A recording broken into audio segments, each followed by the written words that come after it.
Okay, we're gonna walk into Jim's world here and see what's happening there in his office. I believe lots of ideas are percolating in there, so let's just see who's there. Hi, Paula. I'm Karen. How are you? Karen, it's great to see you. Yeah, come on in. Jim's expecting you. Oh, very good. So this is the office of Jim Kern. It's a very, very happening place for all things hiking, and this We keep it very busy. wonderful person here keeps him on task. Come on in. Okay. And this is where it all happens. Jim! Here's Paula. Awesome. It's so good to see you. Let me shake your hand. It's great to see you. I see you have a poster shirt. I do. I've got the Postum HikaNation shirt. Look at this. Oh my God! Check it out. Isn't that something? Did we plan this? I don't know. All right. Well, anyways, this is where all the ideas happen, and we're going to talk a little bit, Jim, about what happened after HikaNation. What were some of the key things that occurred, because of HikaNation? I'm going through the scrapbook, and I'm just seeing all sorts of publicity and all sorts of trails that were dedicated, new trails, old trails, parks. Well, Talk a little about that. The whole idea of HikaNation was to raise awareness in America for hiking trails, and it really did do that. The second reason for the hike across America was to kind of let the country know that the American Hiking Society was up and running. Right. And it did that too. Right. So it achieved its purpose, and in the lives of the hikers, of course, I continue to hear how memorable and long-lasting it was. I mean, I had a couple of people tell me this is the biggest thing they've done in their life. I think Joe Shute told me that, as a matter of fact, and I heard it from others. So it was wonderful for me to be running an event that meant so much to the people who were on the ground doing it. I got a lot of satisfaction out of that. Well, and not only that, but throughout the scrapbook and everything that you have put together of just a tiny portion of articles that appeared, it seemed like every town they went in, the people were truly touched by the hikers and amazed at their accomplishments, and it did really spread a lot of friendship, and as my mother said, it was one long handshake across America. Yeah. And so a lot of trail dedications as a result of their coming through the town. Right.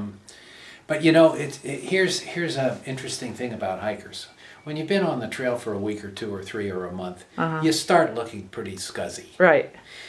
But the irony is, I find the demographic of the typical backpacker, he or she is a really good guy, a solid citizen, Right. oftentimes well educated, with common sense and diplomacy.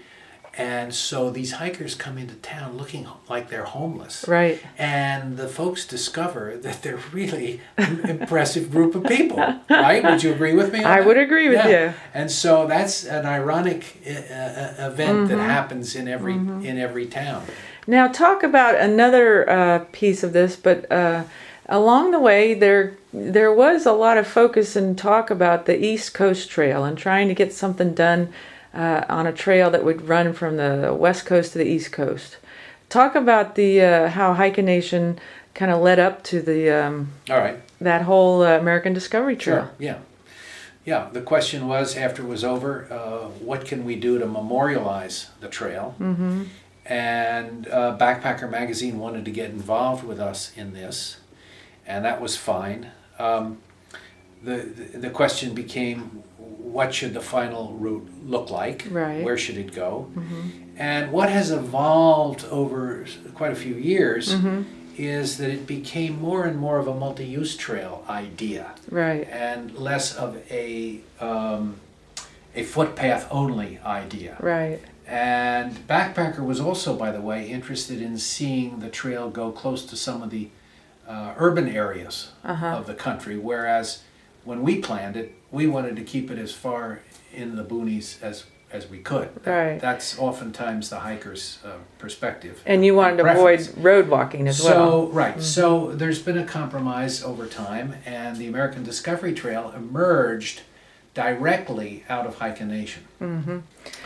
Okay, well that is a wonderful legacy for not only all of the hikers in American Hiking Society, but really for this country, because hiking does keep us all active and healthy, and it's wonderful all the different trails that you've things you've been able to accomplish in the hiking world. And so on behalf of all the hikers as well as people that are outdoors folks in America, I'm saying my thanks, because I know some trail I'll be on many years from now will be probably something that you and some of your fellow friends and organizers had something to do with. So I want to thank you on behalf of all of America. Now, we're here in your office, and we're going to just look at some of the other things that you have here, because you do have quite an interesting office. Let's go over here, because this is something very special, this quilt. Can you tell me about the Yes, there's a lady quilt? in the Florida Trail Association who spends the year making a quilt, and at the annual meeting, it's the quilt is put up for bid at an auction. We have an auction at every Florida Trail annual meeting. So one year I won the auction. Oh, good.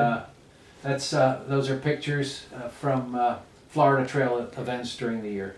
And didn't you scout? And you were the head of the Florida I'm the founding. founder. So in 1966, I walked up through the center of the state about 160 miles to dramatize the idea of a Florida Trail, and now volunteers have built 1,000 miles of a 1,300 mile trail. We have 300 miles to go. That's fantastic. I mean, another wonder, and just something special for all of us in Florida to get us outside and looking at Mother Nature. Paula, you should take a close-up of those are American Hiking Society signatures on that. Oh, yes. Take a close-up of Yeah, that's it says HikaNation's 30th reunion honors the vision and leadership of Jim Kern, and we've got some signatures there. Yeah. For lives forever changed on a 4,236 mile cross-country journey from California to Delaware, 1980 to 81. That's great. And then we've got some photos, because you're also renowned as a photographer and have a really keen interest in birding. Talk a little bit about some of the birding. Well, I've been a wildlife photographer since 1958. And I've been around the world trying to capture images of the most dramatic birds and animals, and those are just 4 bird. Well, we've got a butterfly too. 3 bird pictures and a butterfly. Speaking of around the world, you've got the world in your office. Yeah, I do. Go point out some features on the map there. What? Where do I start, Paula? I don't know. Show some of your favorite hiking spots. I'll start over here on the to the right of this map. Okay. And we'll end at the seam on the other. So here are the Himalayas. Okay. And I've been hiking in the Himalayas. In the northern Pakistan is one of my very favorite spots in the Hunza Valley. And these dots represent places you've hiked? Hiked or photographed wildlife. Ah, okay. Those two. Okay. Well, there are a few where I just visit, but there are not too many of them. Right. Look at all of Europe. I've visited the Holy Land, but the hiking and the wildlife photography were secondary. So Europe is covered, mostly hiking in the Pyrenees, and a lot of hikes in the Alps from France all the way over to Slovenia. Hikes in Scotland. Well, you led some. You had Kern Adventure and Trekking Company. I did. Right. So you led hikes there. Yep, hiking in Norway and backpacking. I didn't even include the U.S. Yes. Because I've been in every state. So right. I didn't. Okay. include this. The photograph, the red dots here are mostly for wildlife photography. Ah, birding. And birding, and I've hiked in Torre del Paine down here Okay. in the Right. in Patagonia in southern Chile. See, Jim has the world in his office right there. It says And the world. Okay. I've hiked on the Milford Tract and Mount Cook in New Zealand. Okay. Done a lot of wildlife photography in Southeast Asia. Okay. What is that picture there behind you? The drawing or whatever? A friend of mine.